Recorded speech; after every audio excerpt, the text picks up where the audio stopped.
এই শিমুলতলার পুরনো বটগাছটার কাছে আজও কেউ রাতে আসে না, জানিস?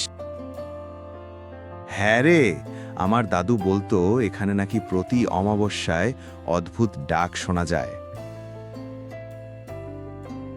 তোমরা এসব ভূতের গল্পে ভয় পাও নাকি? আমি তো একদিন রাতে এসে দেখে যাব।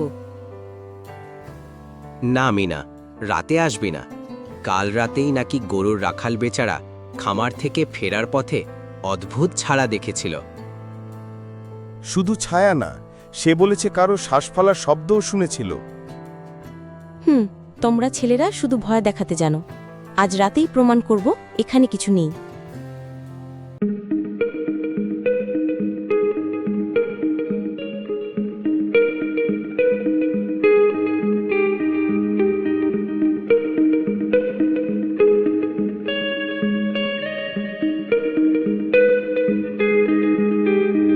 সেদিন রাত ৩ জন শিমুলতলার কাছে গেল।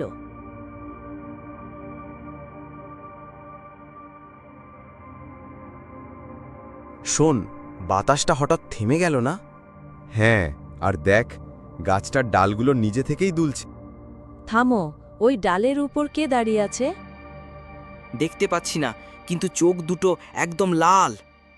আমার টর্চ নিভে গেল। কে যেন গাছের ফাঁক দিয়ে ফিসফিস করছে।